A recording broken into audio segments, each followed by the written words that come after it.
Hey, good morning. Just going to have a quick talk this morning, about the alcoholic and the addict and how they think and what would be the difference between recovered and not recovered. And so we're going to talk about recovery and thinking.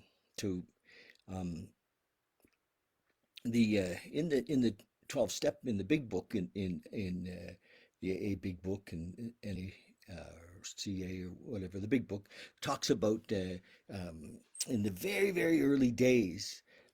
One of the early members had gone to see um, what's his name, Carl Gustav Jung, and Jung was a contemporary of Freud at the time, and was in Europe and had, had worked with lots and lots of people in recovery and all kinds of.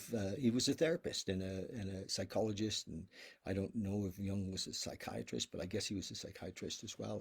And I be quite honest, I don't know that much about Jung, but I do know that he was the cornerstone of kind of modern psychology and all of that stuff right now. And he said to this fella who had kind of unlimited financial resources that he was screwed. He said, "Look, you know, chronic alcoholics and addicts do not recover.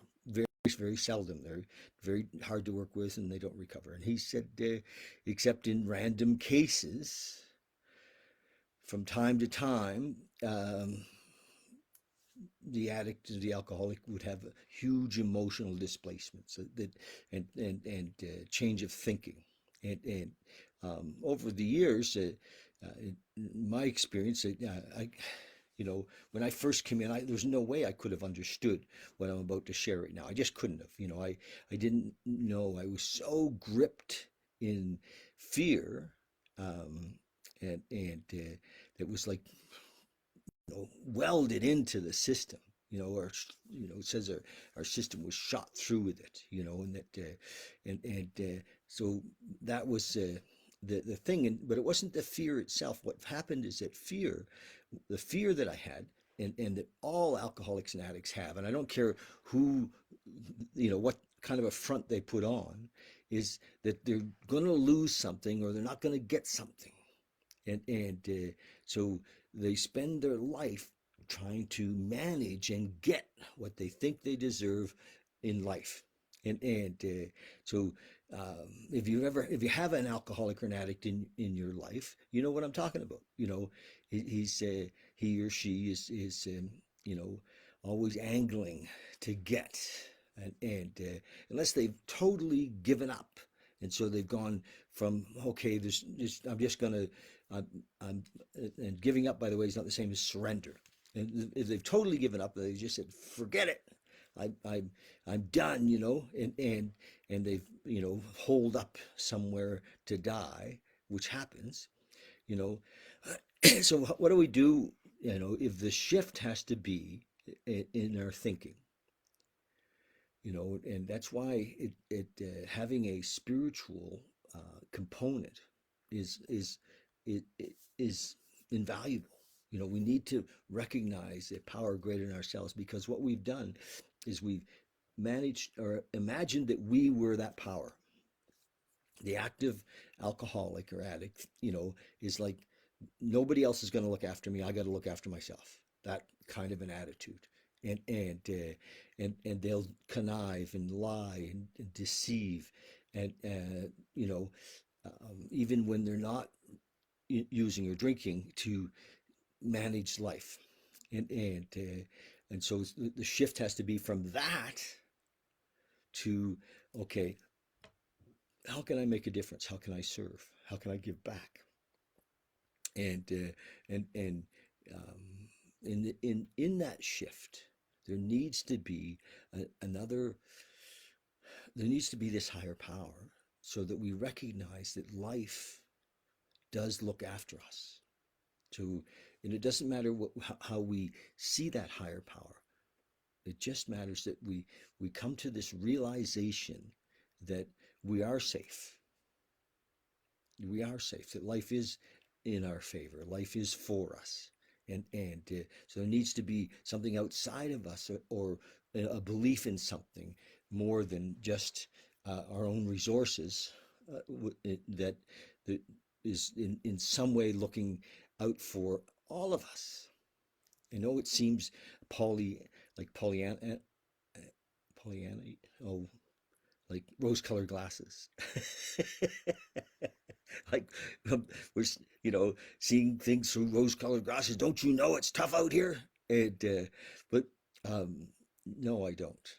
The more we move into that relationship with that higher power, the more we rely on on on life to look after us. To It doesn't mean we don't get up and go to work in the morning, but things just fall together. And it often I have this tremendous sense of, like, oh my God, I'm living in a miracle, you know. And it hasn't isn't that I've just tempered my expectations. In a way, I have tempered my expectations, but it's not from a place of defeat. It's more from a place of, of surrender, yes, in recognizing that when I was running the show, I always came up short. When I was running the show in my life, it didn't work, you know, because I was always trying to get something. So that's the alcoholic and the addict. And simple, and we can do a lot of things to one of the beautiful things about a longer term treatment center uh, is that if they kind of stay sober long enough, they start to realize that just that as we process through the steps. I say they because I'm no longer in the newcomer category. And I think that it takes sometimes. William James talked about the spiritual experience that we want to have, which is this: oh my God, there is something, and it is, you know, running the show. Kind of an experience, maybe of the educational variety. William James was a writer and a you know, a, hmm, I don't know how to describe him either, but he was very well published, and he wrote about spiritual experiences and many other things. Um, So anyway, that's the deal. And how do you take your alcoholic now that you have, and somehow he has to hit the wall, or she has to hit the wall and realize that the way that she's been doing it isn't working. And so, if my message, who I want to talk to right now is mostly is the families of alcoholics and addicts, because my family is full of alcoholics and addicts, and always has been. And so now my kids are dealing with you know uh, that, and I see them in their discomfort and pain and denial, and around alcoholics and addicts in their family. I mean, um, and even sober alcoholics and addicts can sometimes be difficult to deal with. I'm sure that sometimes I can be difficult to deal with, and so anyway, that's my message. That's who I want to reach out to. If you have family that are suffering from the disease, it's a difficult one because it's hard to diagnose, and it needs a self-diagnosis for any recovery to be um, to work. To have any recovery, and there's a lot of pieces in the recovery, because even recovery sounds like a journey, and it's not so much a journey. It's living in that here now, living here now in a how can I serve type of a way. And it's a process. It really is. And the beautiful thing about the 12 steps is that it clearly tells us that that's the deal. It's our contract in step three. We make it. Step three prayer actually is a all about serving. So is the step seven prayer. They're all the prayers that are in there are, how can I make a difference? The resentment prayer: God, save me from being angry. Why are we angry at people? Because we're not getting our way, right? Why are we afraid? Because we're afraid we're going to lose something, or not going to be good enough, or you know and and it's in the system for some of us. Mine, a lot of my fear was nailed in with trauma, so it makes it even more difficult. And it's over the last few years that I've stayed sober long enough to finally deal with some of the trauma issues. And um, I've been blessed that I never had to go back out. But wow, what a journey it's been. So that's it. That's this thing that my mission these days is to chat with you about recovery and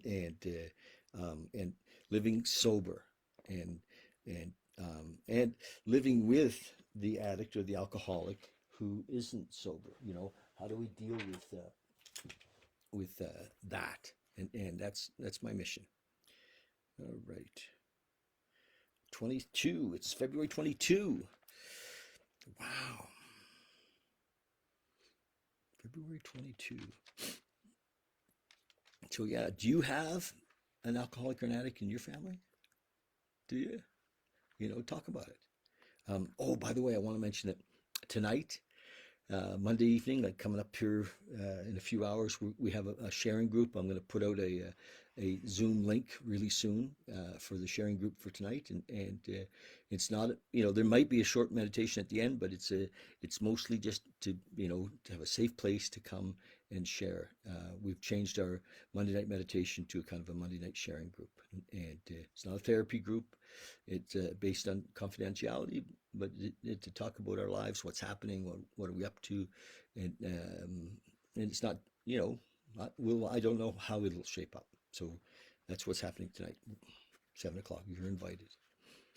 Now, it says, this is February 22nd, we can take an inventory of the good things that have come to us through the 12 steps.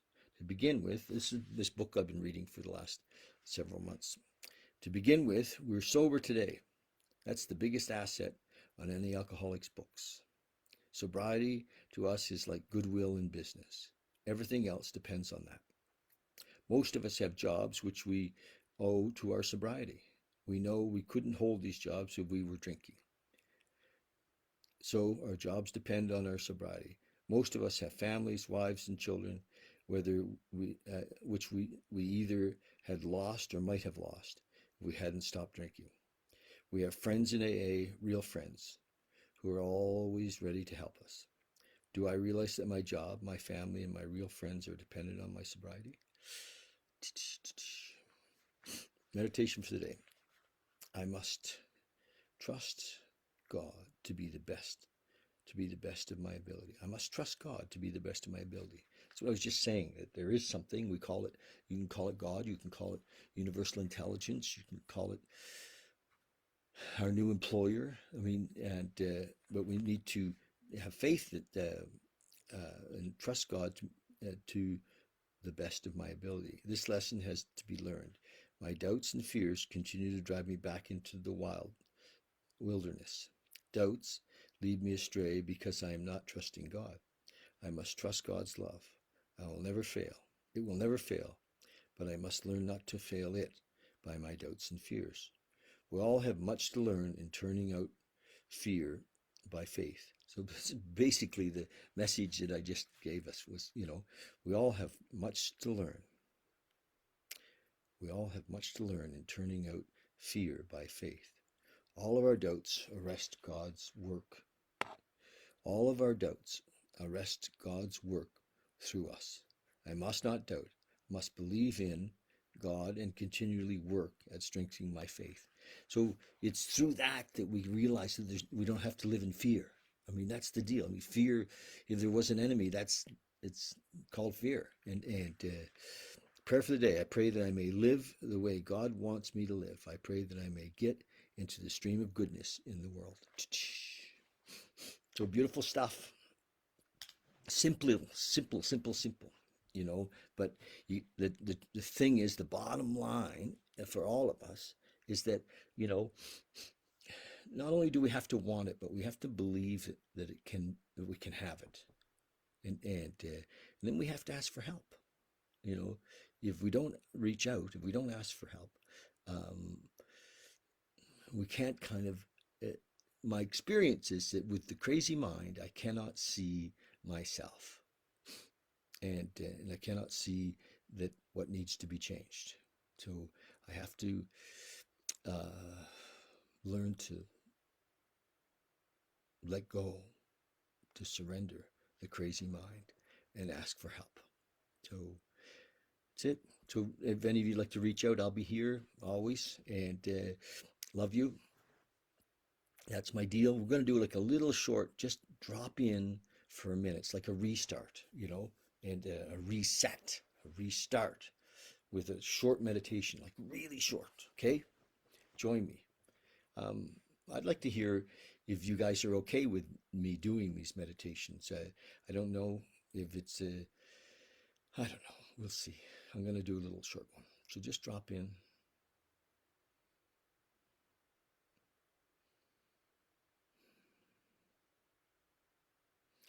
You know, very difficult sometimes for the alcoholic or the addict to find that quiet space. And what we do often is we avoid that quiet space because we don't want to be there with the crazy mind. So we spend time on the phone, or we spend time on TV, or you know. So this is good practice. Just to sit quietly for a couple of minutes. Just sit quiet. Be still. Practice it, even if you can only start with 1 minute at a time. Just do it.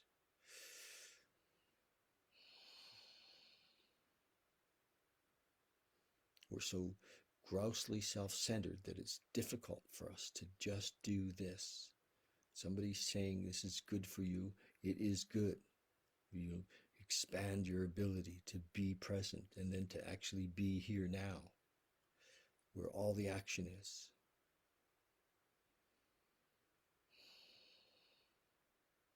So just drop in with the breath.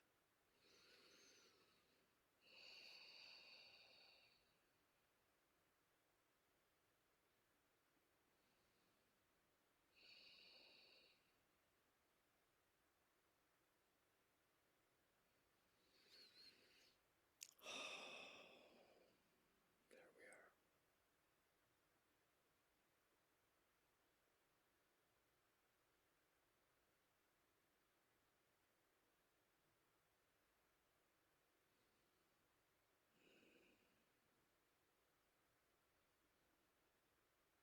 Just watch the mind. Recognize that the thoughts are not yours. They're, you know, we're not our thoughts. Just let them go. We give them no time or no energy. They just move away.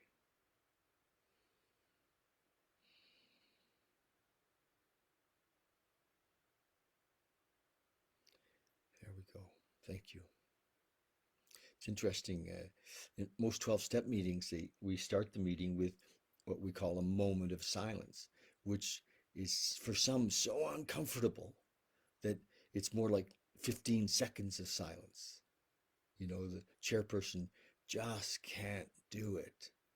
And so practice it. If you're in a meeting and you're chairing, do the full minute. Be still, it says. Know that I am God. That's the deal. That's come out of the Bible somewhere. But still, you know, we can't find that if we're not going to be willing to be still. Okay, love you guys. See you tonight. We're going to have our sharing group at 7 o'clock. I'll send the Zoom information out in a while. Thank you. Bye.